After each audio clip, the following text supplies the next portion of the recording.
11واں پارہ ابتدا سے۔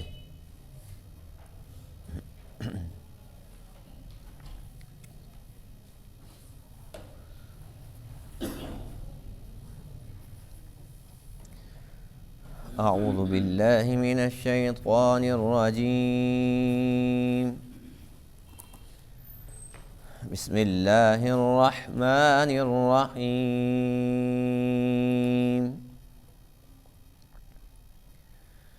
يعتذرون إليكم إذا رجعتم إليهم قل لا تعتذروا لن نؤمن لكم قد نبأنا الله من أخباركم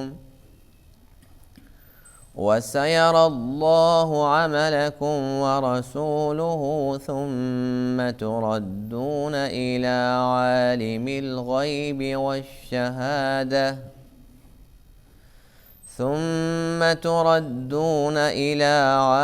الغيب والشهادة فينبئكم بما كنتم تعملون سيحلفون بالله لكم إذا انقلبتم إليهم لتعرضوا عنهم فأعرضوا عنهم إنهم رجس ومأواهم جهنم جزاء بما كانوا يكسبون يحلفون لكم لترضوا عنهم فإن ترضوا عنهم فإن الله لا يرضى عن القوم الفاسقين صدق اللہ العظیم۔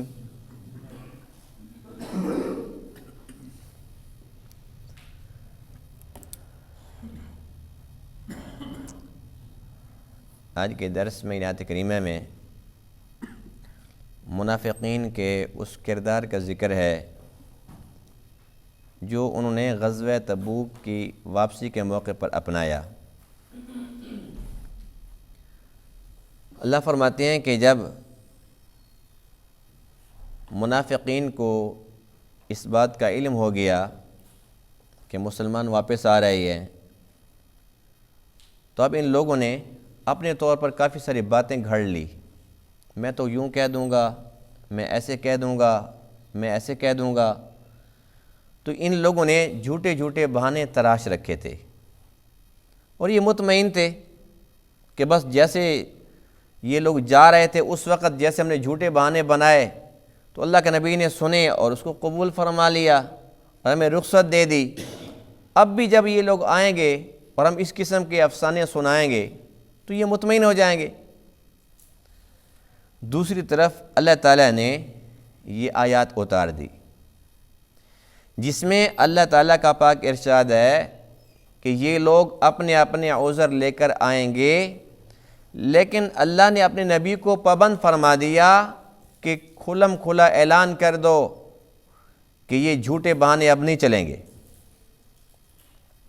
یہ عذر ہم تمہارے ہرگز نہیں مانتے، اور یہ بھی ان کو بتلا دو کہ جو تمہارے اندر کی باتیں ہیں وہ اللہ نے ہم پر ظاہر کر دی ہیں، تمہارا نفاق کھل کر سامنے آ چکا ہے، اور یہ بھی ان کو بتلا دو کہ اللہ تعالیٰ تمہارے اس کرتوت کو لوگوں کے سامنے بھی ظاہر کرے گا، سب کو بتلائے گا۔ پھر اللہ فرماتے ہیں کہ ان لوگوں نے کیا کرنا ہے جب دیکھیں گے کہ ہماری بات تو کوئی سن ہی نہیں رہا، اب پھر یہ اللہ کو بیچ میں لے کے آئیں گے۔ اللہ کی قسم یقین کر لو، قسم خدا کی مان تو لو، ہماری بات تو سنو۔ اللہ فرماتے ہیں کہ یہ لوگ قسم کیوں کھائیں گے؟ تاکہ ان کی قسم کی وجہ سے تم درگزر کرو۔ اللہ فرماتے ہیں کوئی بات نہیں، درگزر کر لو، لیکن ہمارا فیصلہ یہ ہے کہ چونکہ یہ ناپاک ہیں، یہ رجس ہیں، رجس، یہ اندر سے ناپاک ہیں، غلیظ لوگ ہیں، اس لیے ان کا ٹھکانہ جہنم ہے۔ پھر اللہ فرماتے ہیں کہ اگر یہ لوگ قسمیں اٹھا کر یہ تمہیں راضی کرنے کی کوشش کریں گے اور تم راضی ہو بھی جاؤ، اللہ فرماتے ہیں کہ میرا فیصلہ یہ ہے کہ میں ان سے ہرگز راضی نہیں ہوں گا۔ تم ہو جاؤ راضی، لیکن میرا فیصلہ یہ ہے کہ میں ان سے راضی نہیں ہو سکتا۔ جب اللہ کا یہ فیصلہ آ جائے کہ اللہ راضی نہیں ہو سکتا ان سے، تو پھر اللہ کے نبی اور صحابہ ان سے راضی ہو سکتے ہیں؟ تو یہ کتنی بڑی ان کے لیے رسوائی کی بات ہے۔ یہ رسوائی تو دنیا کی تھی، جو آخرت کی ان کو رسوائی ملنی ہے وہ تو بہت بڑی ہے۔ یعتذرون الیکم، تمہارے سامنے عذر پیش کریں گے، اذا رجعتم الیہم، جب تم ان کی طرف لوٹ کر آؤ گے، یعنی کہ غزوہ تبوک سے جب تم لوٹ کر واپس آؤ گے۔ قل، آپ فرما دیجئے، یہ اللہ اپنے نبی کو حکم دے رہے ہیں، آپ فرما دیجئے لا تعتذروا، تم عذر پیش نہ کرو، لن نؤمن لکم، ہم تمہاری کوئی بات ماننے کے لیے تیار نہیں ہیں۔ قد نبأنا اللہ، اللہ تعالیٰ نے بتلا دیا ہے ہمیں، من اخبارکم، جو تمہاری خبریں ہیں، جو تمہارے اندر کی باتیں ہیں وہ اللہ نے ہم پر ظاہر کر دی ہیں۔ وَسَيَرَ اللَّهُ عَمَلَكُمْ، اور عنقریب اللہ تمہارے عمل کو دیکھ لے گا اور اس کا رسول بھی دیکھ لے گا۔ اللہ تو ہر ٹائم دیکھتا ہے، یہاں پر دیکھنے سے مراد یہ کہ اللہ تعالیٰ تمہارے اس عمل کو ظاہر کر دے گا۔ ثُمَّ تُرَدُّونَ إِلَىٰ عَالِمِ الْغَيْبِ وَالشَّهَادَةِ، پھر تم لوٹائے جاؤ گے اس ذات کی طرف جو جاننے والی ہے غیب کی بھی اور ظاہر کو بھی، سب کچھ اللہ کے علم میں ہے۔ فَيُنَبِّئُكُمْ، پھر اللہ تعالیٰ تمہیں خبر دے گا، بِمَا كُنْتُمْ تَعْمَلُونَ، ان اعمال کی جو تم کیا کرتے تھے۔ سَيَحْلِفُونَ بِاللَّهِ، یہ قسمیں اٹھائیں گے اللہ کے پاک نام کی، لَكُمْ، تمہارے سامنے، اِذَا انقلبتم الیہم، جب تم ان کی طرف لوٹ کر جاؤ گے۔ قسمیں کیوں اٹھائیں گے؟ لِتُعْرِضُوا عَنْهُمْ، تاکہ تم ان سے درگزر کا معاملہ کرو۔ فَأَعْرِضُوا عَنْهُمْ، پس تم ان سے درگزر کا معاملہ کرو۔ إِنَّهُمْ رِجْسٌ، بے شک یہ ناپاک ہیں۔ وَمَأْوَاهُمْ جَهَنَّمْ، اور ان کا ٹھکانہ جہنم ہے۔ جَزَاءً بِمَا كَانُوا يَكْسِبُونَ، یہ بدلہ ہے ان اعمال کا جو کیا کرتے تھے۔ يَحْلِفُونَ لَكُمْ، یہ تمہارے سامنے قسمیں اٹھائیں گے، لِتَرْضَوْا عَنْهُمْ، تاکہ تم ان سے راضی ہو جاؤ۔ فَإِن تَرْضَوْا عَنْهُمْ، بس اگر تم ان سے راضی ہو بھی جاؤ، فَإِنَّ اللَّهَ لَا يَرْضَى، بس بے شک اللہ تعالیٰ راضی نہیں ہوگا، عَنِ الْقَوْمِ الْفَاسِقِينَ، نافرمان قوم سے۔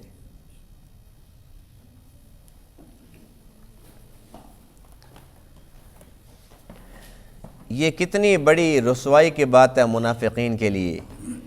دیکھو کتنی آیات سے کتنے رکوع گزر چکے ہیں، ہر روز درس کے اندر منافقین کا تذکرہ ہوتا ہے۔ جو منافق ہیں ان کا تذکرہ ہوتا ہے، جو کافر ہیں وہ تو کھلم کھلا دشمن ہے، ان کا تو فیصلہ بالکل واضح ہے۔ اس لیے ان کے بارے میں تو ایک فیصلہ سنا دیا بس وہ کافی ہے۔ ان کے اندر کی خباثت چونکہ بہت زیادہ تھی، یہ تذبذب کا شکار تھے، مذبذبین بین ذالک، لا الہ ہؤلاء ولا الہ ہؤلاء، نہ یہ ادھر کے تھے نہ ادھر کے تھے۔ اور سچ تو یہ ہے کہ مسلمان بھی سمجھتے تھے کہ یہ ہمارے نہیں ہیں، اور جب کافروں کے پاس جاتے تھے وہ بھی سمجھتے تھے ہمارے نہیں ہیں، وہ بھی کہتے تھے کیا پتہ سچی مسلمان ہی نہ ہوں، ہمیں تو کہتے بھی اندر کی باتیں سننے کے لیے جاتے ہیں، ان کی کمزوریاں تلاش کرتے ہیں، دیکھو ساری باتیں تمہیں بتاتے ہیں، کیا پتہ سچے مسلمان ہی نہ ہوں، کوئی جاسوس ہی نہ ہوں۔ تو نہ ادھر عزت تھی نہ ادھر عزت تھی، اور آخرت کے اندر تو ان کو ویسی عزت نہیں ملنی۔ تو چونکہ منافقین ہمیشہ اسلام کو مسلمانوں کو زیادہ نقصان پہنچاتے ہیں کہ یہ آسین کے سانپ ہوتے ہیں، اپنے بن کر ساتھ بھی بیٹھے ہوئے ہیں، ان کو بندہ بھگا بھی نہیں سکتا کہ جاؤ دفع ہو جاؤ، اور بڑی میٹھی میٹھی باتیں بھی کرتے ہیں، اللہ کے نام کی قسمیں بھی کھاتے ہیں۔ تو اس لیے ان لوگوں سے زیادہ خطرہ رہتا ہے۔ اس لیے اللہ تعالیٰ نے اپنے نبی علیہ السلام کو اور صحابہ کرام کو خبردار رکھنے کے لیے ان کی ایک ایک بات بتلائی ہے. خیال رکھنا یہ تمہارے ساتھ پھر رہے ہیں، تمہارے دشمن ہیں، تمہارے ساتھی نہیں ہیں، تمہارے دوست نہیں ہیں، یہ تو اس مقصد کے لیے آئے ہیں. دیکھو انہوں نے یہ بات کر دی ہے، فلاں موقع پر اکٹھے ہوئے انہوں نے یہ بات کر دی ہے. ان کی ایک ایک بات بار بار بتلائی جاتی تھی. جو یہ بات کرتے تھے، جو منصوبہ بناتے تھے، وہ اللہ تعالیٰ فی الفور اس کو ظاہر کر دیتا تھا.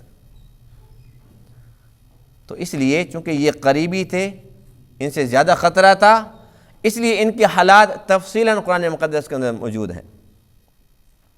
تو اللہ فرماتے ہیں کہ دیکھو جب تم جا رہے تھے اس وقت ان کا کردار یہ تھا، پھر یہ پیچھے کیا باتیں کرتے رہے اللہ نے وہ بھی ظاہر کر دی.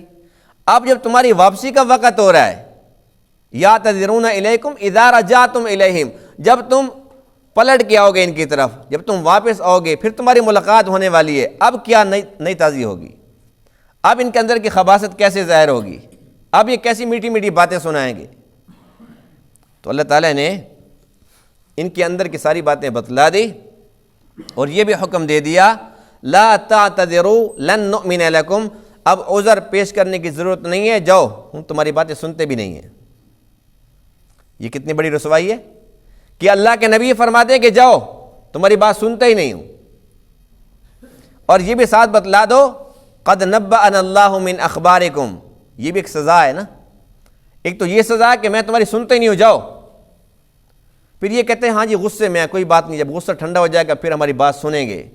نہیں، ان کو یہ بھی بتا دو قد نبأنا اللہ من اخبارکم، اللہ نے تمہارا نفاق ظاہر کر دیا ہے، تمہارے اندر کا جو یہ گند تھا اس کو اللہ نے ظاہر کر دیا، ہمارے سامنے رکھ دیا ہے، اب پتہ چل گیا کہ تم منافق ہو.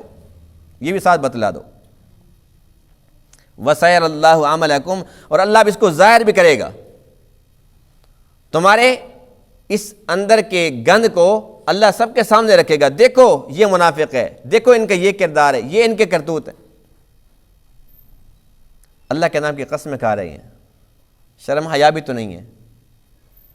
تو یہ منافقین کی عادت تھی کہ جھوٹ کو سچ ثابت کرنے کے لیے اللہ کا نام استعمال کرتے تھے. افسوس کی بات یہ کہ آج ہم مسلمان ہو کر ہم بھی یہی کچھ کرتے ہیں کہ اپنا جھوٹ ہوتا ہے اس کو چھپانے کے لیے، اس کو سچ ثابت کرنے کے لیے ہم بھی اللہ کو بیچ میں لے کے آتے ہیں، ہم بھی قسم اٹھا لیتے ہیں. ایک تاجر ہے، اسے پتہ ہے کہ یہ چیز کتنے کے لیے ہے، کتنے میں پڑی ہے، لیکن اللہ کی قسم اتنے میں تو ہماری خود خرید ہی نہیں ہے. اللہ کے نام کو استعمال کرتا نہیں کہتا تاجر، جھوٹ بولتا ہے اتنے کی تو میری خرید ہی نہیں ہے. جب گاہک جانے لگتا ہے اچھا آ جاؤ آپ کتنے دیتے ہو، کہتے جی میری تو بس وہیں سوئی اٹکی ہے. اب جہاں پر اس کی خریدی نہیں تھی وہاں پر کیسے دے دیا؟ کون سا ایسا تاجر ہے جو اپنا نقصان کرے گا؟ کون کرتا ہے؟ لیکن قسم اٹھائی اس کو بیوقوف بنانے کے لیے، اللہ کا نام استعمال کیا دنیا کے چنٹکوں کی خاطر کہ بھئی قسم کے چکر میں تو آ جائے گا نا. اگر پھنس گیا، اس نے سودا لے بھی لیا، اس کے پاس دو پیسے تو آ جائیں گے، کیا وہ عافیت والے ہوں گے؟ اس میں خیر و برکت ہوگی؟ وہ حلال کے ہوں گے؟ تو کیا ضرورت ہے یہ کہنے کی؟ یہ کہہ دو جی بس مجھے سمجھ نہیں آتی، جاؤ، مجھے وارہ نہیں ہے. یہ تو ٹھیک ہے، یہ کہنا کہ مجھے اللہ کی قسم اتنے میں پڑا ہی نہیں ہے. کیا ضرورت ہے جھوٹ بولنے کی، جھوٹی قسم اٹھانے کی کیا ضرورت پیش آئی ہے؟ تو بہرحال یہ منافقوں کی عادت ہے، مسلمانوں کو اس سے گریز کرنا چاہیے. اب اللہ تعالیٰ نے اپنا فیصلہ سنا دیا کہ میرے ہاں ان کا مقام کیا ہے. یہ قسمیں اٹھائیں، یہ قرآن سر پہ رکھ لیں، میٹھی میٹھی باتیں کریں، یہ جھوٹے عذر پیش کریں، جو کچھ بھی کریں، اللہ فرماتے ہیں کہ میرا فیصلہ یہ ہے انہم رجسن، یہ ناپاک ہیں، غلیظ ہیں اندر سے، ومأواہم جہنم، اور ان کا ٹھکانہ جہنم ہے. یہ اللہ کا فیصلہ ہے. اور فرمایا کہ اگر تم لوگ ان کی قسموں میں آ کر ان سے راضی ہو بھی جاؤ فَإِنَّ اللَّهَ لَا يَرْضَى عَنِ الْقَوْمِ الْفَاسِقِينَ، میرا اٹل فیصلہ یہ ہے کہ میں ان سے راضی نہیں ہو سکتا. جب اللہ راضی نہیں ہے تو پھر ان سے کون راضی ہو سکتا ہے؟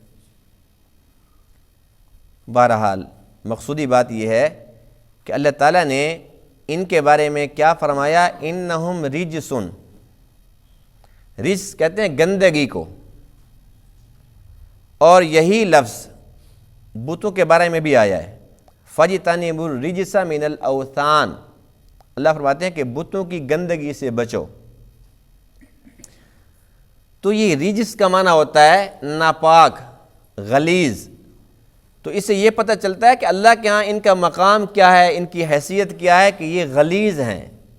جیسے کوئی ایک انسان معاشرے کے اندر ہمارے اڑوس پڑوس میں ہمارا کوئی تعلق والا ہو اور وہ غلیظ ہو، بدباطن ہو، اور ہمیں پتہ بھی ہو کہ یہ بدباطن ہے، یعنی کہ دوسرے لفظوں میں کہ یہ اکثر ناپاک رہتا ہے، کوئی اس کو سلام کرے گا، اس کے ساتھ کوئی بیٹھے گا، اس کے ساتھ کوئی بیٹھ کے کھانا کھانا پسند کرے گا، اپنی خوشی غمی کے اندر اس کو شریک کرے گا؟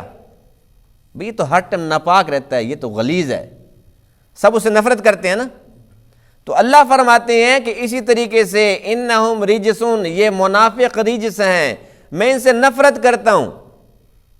جب یہ میرے نبی کے دشمن ہیں، صحابہ کے دشمن ہیں، اسلام مسلمانوں کو نقصان پہنچانا چاہتے ہیں، تو میں ان سے نفرت کرتا ہوں۔ اور ایک انسان اگر غلیظ رہتا بھی ہو تو چند لوگوں کو پتہ ہوتا ہے، زیادہ کو تو پتہ نہیں ہوتا، لیکن یہ ایسے غلیظ ہیں کہ اللہ کو تو سب کچھ معلوم ہے۔ تو اللہ فرماتے ہیں کہ ان کا جو گند ہے وہ میرے سامنے ہے، اسی لیے اللہ تعالیٰ ان سے نفرت کرتا ہے کہ یہ گندے ہیں، اندر کے خبیث ہیں۔ ایک ہوتی ہے ظاہری نجاست، ایک ہوتی ہے باطنی نجاست۔ جو ظاہری نجاست ہوتی ہے وہ تو ہمیں نظر آ رہی ہوتی ہے، وہ اگرچہ بری چیز ہوتی ہے، لیکن باطنی نجاست اس سے زیادہ بری چیز ہے، وہ نظر نہیں آتی۔ اب ظاہر میں یہ ہے کہ اگر ہمارے کپڑوں کے اوپر خون لگ جاتا ہے، کوئی اور گندی چیز لگ جاتی ہے، نجس ہو جاتے ہیں، ناپاک ہو جاتے ہیں، ہم ان کو دھو لیں گے، پاک ہو جائیں گے۔ لیکن اگر اندر نجاست ہے، اگر باطن کے اندر خباثت اور نجاست اور غلاظت آ جاتی ہے، تو یہ جتنا اچھے طریقے سے انسان نہائے، سمندر میں نہائے، نہر میں نہائے، ٹیوب ویل پہ نہائے، جتنا بھی نہا لے، اچھے سے اچھے کپڑے پہن لے، بڑے پرفیوم اور بڑے عطر بھی لگا لے، لیکن پھر بھی اس کے اندر جو بدبو ہے، اس کے باطن کے اندر جو غلاظت ہے، اس کی بدبو اتنی زیادہ ہے کہ وہ آنکھوں والوں کو بھی نظر آتی ہے۔ اللہ کو تو نظر آتی ہی ہے، اللہ نے جن کو آنکھیں عطا فرمائی ہیں وہ بھی دیکھ لیتے ہیں، انہیں بھی یہ غلاظت نظر آ جاتی ہے۔ تو یہ جو اندر کی خباثت اور غلاظت ہے، یہ بڑی خطرناک ہوتی ہے۔ اور ہم لوگ ظاہری ٹیپ ٹاپ کو تو دیکھتے ہیں، لیکن اپنے باطن کے اندر کیا کچھ چل رہا ہے ہم اس سے بالکل بے پرواہ ہوتے ہیں، اس طرف ہماری بالکل توجہ نہیں، ہمارا دھیان ہی نہیں ہے۔ اور اندر کی جو یہ خباثت ہوتی ہے، یہ غلاظت ہوتی ہے، یہ روحانی مہلک امراض ہوتے ہیں۔ ان کی وجہ سے اگر اس قسم کا کوئی مسئلہ درپیش ہو تو اللہ تعالیٰ نے اس کے لیے یہ خانقاہی نظام دیا ہمیں۔ یہ ہمارے روحانی طبیب ہیں، روحانی معالج ہیں۔ ہم ان اللہ والوں کے پاس جائیں اور انہیں بتلائیں کہ ہم اندر سے ناپاک ہیں، اوپر سے اچھے کپڑے پہنے ہوئے ہیں، بڑی خوشبوئیں لگا رکھی ہیں، اندر سے بڑی بدبو ہے، باطن کے اندر بڑی غلاظت ہے، آپ مہربانی فرمائیں، اس کا علاج فرمائیں۔ تو وہ پھر اللہ اللہ سکھاتے ہیں، وہ پھر اوراد بتلاتے ہیں، ان کے لیے دعا کرتے ہیں، تو وہ اندر کا جو باطن ہوتا ہے وہ صاف ہو جاتا ہے۔ اسے تزکیہ نفس بھی کہا جاتا ہے۔ اور اللہ تعالیٰ نے حضور علیہ السلام کی یہ ڈیوٹی لگائی تھی کہ آپ صحابہ کرام کا تزکیہ فرمائیں، ان کے اندر کو صاف فرمائیں۔ اور یہ جو باطنی گند ہوتا ہے یہ کس وجہ سے ہوتا ہے؟ اس کی بے شمار وجوہات ہو سکتی ہیں۔ جس طریقے سے مثال کے طور پر اب کوئی بندہ مشرک ہے، کوئی بندہ کافر ہے، کوئی بندہ منافق ہے، کفر کی وجہ سے، شرک اور نفاق کی وجہ سے اس کے اندر کا نظام بڑا بدبودار ہے، اندر سے بڑا غلیظ ہے، بڑا ناپاک ہے، رجس ہے اور نجس ہے۔ اللہ نہیں فرماتے انما المشرکون نجس کہ مشرک نجس ہیں، فلا یقرب المسجد الحرام بعد عام ھذا، یہ مسجد حرام کے قریب بھی نہ آئیں۔ تو یہ اندر کا جو گند ہوتا ہے، اندر کی غلاظت ہوتی ہے، یہ اللہ کو بہت زیادہ ناپسند ہے۔ جب انسان اندر سے اس کا کہ باطن اگر ناپاک ہو جائے تو پھر ظاہر جتنا بھی وہ انسان پاک لے کر پھرتا رہے لیکن اس کا رزلٹ نہیں ملتا۔ نمازیں پڑھتا ہے لیکن نمازوں کے اندر اس کو لطف نہیں ملتا، روزے تو رکھتا ہے لیکن بس روزے ہی رکھتا ہے، روزوں کی روح کو نصیب نہیں ہوتی. جیسا کہ حدیث پاک میں ہے کہ اللہ تعالیٰ نے دیکھو انسان کو پابند کیا نا کہ حلال کماؤ حلال کھاؤ. اللہ کے نبی کیا فرما رہے ہیں کہ اگر کوئی شخص ایک کپڑا خرید لیتا ہے 10 درہم کے اندر، کتنے میں؟ 10 درہم میں، اور ان میں سے 9 درہم وہ حلال کے ہیں اور 1 حرام کا ہے، تو یہ اللہ کے نبی فرما رہے ہیں کہ جب تک اس کپڑے کے ساتھ یہ نمازیں پڑھتا رہے گا اس کی نمازیں قبول نہیں ہوگی. یعنی کہ اس نے 10 روپے میں سے 9 حلال کے تھے، 1 حرام کا ساتھ شامل ہوا، اور اس نے کپڑا خریدا، اس کپڑے کے ساتھ یہ نماز پڑھتا ہے، اس کی نماز نہیں ہوتی. اور اگر 10 میں سے 5 حرام کے ہیں یا 10 میں سے 1 حلال کے اور 9 حرام کے ہیں، اب بتاؤ کہ پھر ایسے بندے کی نمازیں قبول ہوں گی؟ سجدے تو کرے گا، لیکن اس کا جو باطن ہے وہ حرام اوپر اوڑھنے کی وجہ سے اس کا جو باطن ہے وہ ناپاک ہوگی. بظاہر تو کپڑا صاف ستھرا ہے. اسی طریقے سے ایک بندے نے حرام کی رقم کے ساتھ ایک بکرا خریدا، پیسے حرام کے ہیں، بکرا خریدا. بکرا تو ویسے حلال جانور ہے، حلال ہے کہ حرام ہے؟ اب اس نے حرام پیسوں سے بکرا خرید لیا اور یہ اس بکرے کو ذبح کرتا ہے، ذبح کر کے خود کھاتا ہے یا اس کو اللہ کے نام پر دے دیتا ہے، تو ظاہر سی بات ہے کہ جب وہ حرام ہے، اب وہ حرام اس نے کھا لیا، اس کے اندر حرام چلا گیا، تو ظاہر سی بات ہے کہ اس کا جو باطن تھا وہ تو نجس ہو گیا. جب ایک لقمہ حرام کے اندر چلا جاتا ہے تو اندر جو باطن ہے اس کا وہ اندر سے غلیظ ہو جاتا ہے، ناپاک ہو جاتا ہے. اب اس نے سارا کا سارا بکرے کھا لیا، بے شک یہ اللہ کے نام پر دے دے. جیسے آج کل لوگ کہتے ہیں اگر میرا انعام لگ گیا نا 10 جگہ پکاؤں گا میں تو. اب انعام تو حرام کا ہے اور 10 جگہ بنا رہا ہے، وہ 10 کی 10 ان کی کیا ویلیو، کیا حیثیت ہے؟ اب یہ حرام کے پیسوں سے اگر جب بکرا لے لیتا ہے، اب یہ ہے تو بکرا لیکن حکم میں ایسے ہے جیسے کتا ہو. کتا کھا لے یا یہ بکرا کھا لے ایک ہی جیسی بات ہے، کوئی فرق نہیں ہے. لیکن ہمارے معاشرے میں کوئی کتا کھا لے تو کتا کھاتا ہے، شرم حیا نہیں آتی، لیکن ہر روز کتا کھاتا ہے بکرے کی شکل میں، کوئی بات نہیں ہے. تو بات یہ ہے کہ رزق حلال اور رزق حرام اگر اس کی تمیز نہیں ہے تو مسلمان کیسے ہیں؟ حضور علیہ الصلاۃ والسلام مسجد نبوی کے اندر تشریف فرما ہیں اور آپ کے پیارے نواسے امام حسن رضی اللہ تعالی عنہ، وہ چھوٹے بچے ہیں، معصوم بچے ہیں، وہ ساتھ بیٹھے ہوئے ہیں اور صدقے کی کھجوریں پڑی ہوئی ہیں. حضور علیہ الصلوۃ والسلام تقسیم فرما رہے ہیں. بچہ ہے، بچے تو مکلف نہیں ہوتا، عاقل بالغ جو نہیں ہے، بچہ تھا، اس نے ایک کھجور اٹھا کر منہ میں ڈال دی. حضور علیہ الصلوۃ والسلام نے اپنے اس معصوم نواسے کے منہ کے اندر اپنی مبارک انگلی ڈال کے اور وہ بہر نکالی. فرمایا کہ یہ ہمارے لیے حلال نہیں ہے. اگر ہم ہوتے تو بچہ جی کوئی بات نہیں ہے، لیکن اللہ کے نبی ہیں، وہ نمونہ ہیں، وہ امت کو بتلا رہے ہیں کہ ایک لقمہ ہے، چھوٹی سی کھجور ہے، لیکن اس کا رزلٹ بہت خطرناک ہے، یہ صدقے کی ہے، اور محمد اور آل محمد کے لیے تو صدقہ حلال نہیں ہے. اگر میرے بچے نے صدقہ کھا لیا یا اندر چلا گیا تو بنے گا کیا؟ امت کو ہم کیا سمجھائیں گے، کیا ہم ان کو درس دیں گے؟ امت کو سمجھا دیا کہ جب یہ معصوم بچہ ہے، مکلف بھی نہیں ہے، ہم اتنا بھی برداشت نہیں کرتے، کیونکہ ایک لقمے کا بھی بڑا اثر ہوتا ہے. تو اے میری امت، خیال رکھنا، اپنے بچوں کے اندر جو تم لقمے اتارو تو دیکھو حلال کے ہیں کہ حرام کے ہیں. حلال حرام کا خیال نہیں رکھیں گے تو اس کا پھر رزلٹ یہی ہوگا کہ پھر اولاد جو حرام سے پلی بڑھتی ہے پھر وہ نافرمان ہو جاتی ہے. آج کل کی اولاد وہ ماں باپ کو قتل کرنے کے لیے تیار ہو جاتی ہے، یہ مریں گے تو ہمیں کچھ ملے گا، تب ان کی جائیداد ہمارے ہاتھ میں آئے گی. رزق حرام کے اثرات پھر ایسے ہی ہوتے ہیں.